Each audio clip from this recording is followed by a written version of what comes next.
আসসালামু আলাইকুম। Zillur textile studio YouTube চ্যানেলে আপনাদের সবাইকে স্বাগতম। আমি এই ইউটিউব চ্যানেলে টেক্সটাইল সহ বিভিন্ন বিষয়ে ভিডিও আপলোড করে থাকি। এমনকি আমাকে যদি কোনো কোশ্চেন করা হয়, সেই কোশ্চেনের অ্যান্সার ভিডিওর মাধ্যমে ক্রিয়েট করে এই ইউটিউব চ্যানেলে আপলোড করে থাকি। সেই ধারাবাহিকতায় আজও আমি নতুন একটা ভিডিও নিয়ে আপনাদের মাঝে উপস্থিত হয়েছি।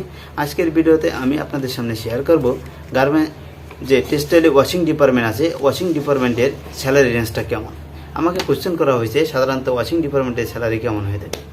আমরা সবাই জানি যে গার্মেন্টসের 4টা সাবজেক্ট আছে: yarn manufacturing technology, fabric manufacturing technology, dye manufacturing technology এবং গার্মেন্টস ম্যানুফ্যাকচারিং টেকনোলজি। ওয়াশিংয়ের উপরে ওয়াশিংটা সাধারণত ওয়েট ম্যানুফ্যাকচারিং টেকনোলজির ভিতরে চলে আসছে। ওয়াশিং খুবই বাংলাদেশে এখন ওয়াশিংয়ের জব খুবই ভ্যালুয়েবল, কারণ ডাইং তো অনেক আগে থেকেই ছিল, ওয়াশিংও আগে থেকে ছিল, বাট ডেনিম ওয়াশ যেটা আছে, ওভেনের ডেনিম, এটা খুবই ভ্যালুয়েবল জব। কারণ এখানে জব করলে খুব অল্প দিনে প্রমোশন এবং স্যালারি অনেক হাই হয়ে থাকে।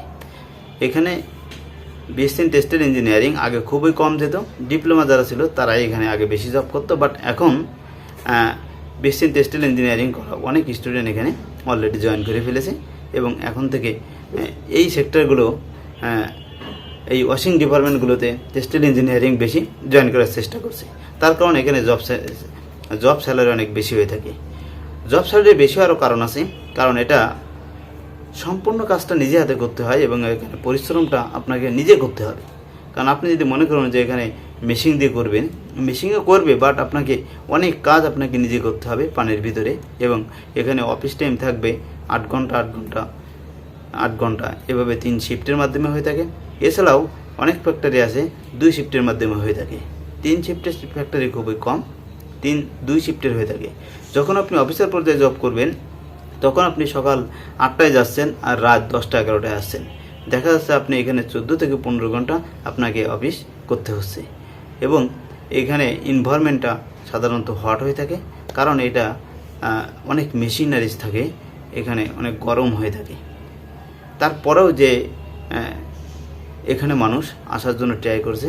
এখানে শুরুতে যদি আপনি জয়েন করতে যান তাহলে আপনার স্যালারি রেঞ্জ সাধারণত 15-র ভিতরে থাকবে এবং 1 থেকে 2 বছর, 1 বছর জব করার পরে দেখা যাচ্ছে আপনার স্যালারি 20,000 এবং 2 থেকে 3 বছর জব করার পরে আপনার স্যালারি 45 থেকে 50,000 টাকা হয়ে যাবে। যখন আপনি একটা এই ওয়াশিং ডিপার্টমেন্টে 5 বছর জব করবেন, 5 থেকে 6 বছর জব করবেন, দেখবেন ফাইনালি আপনার স্যালারি 80 থেকে 90,000 টাকা অ্যাভেলেবেল আপনি জয়েন করতে পারবেন। Only denim wash, not knit wash. যখন আপনি 7 থেকে 8 বছর জব করবেন তখন আপনার স্যালারি মিনিমাম হলেও 1.5 থেকে 2 লক্ষ টাকা, 1,10,000 থেকে 1,20,000 থেকে 1,80,000-এর ভিতরে আপনি এই ডিপার্টমেন্টগুলো হয়ে থাকে। যদি আপনার পরিচিত কোনো লোক ওয়াশিংয়ে জব করে থাকে তাহলে জিজ্ঞাসা করবেন যে 10 থেকে 12 বছর পরে বা 8 থেকে 10 বছর পরে কী ধরনের স্যালারি ওয়াশিং ডিপার্টমেন্টে হয়ে থাকে। আশা করি ভিডিওটা কিছুটা হলেও আপনাদের ভালো লাগবে। যারা ওয়াশিং ডিপার্টমেন্ট সম্পর্কে বা যারা স্টুডেন্ট আছে, যারা ওয়াশিং ডিপার্টমেন্ট সম্পর্কে জানে না বা জানার আগ্রহ আছে অনেকের, এই ভিডিওটা দেখার পরে কিছুটা হলেও ওয়াশিং ডিপার্টমেন্ট সম্পর্কে একটা ধারণা আসবে। থ্যাংক ইউ অল, আল্লাহ হাফিজ।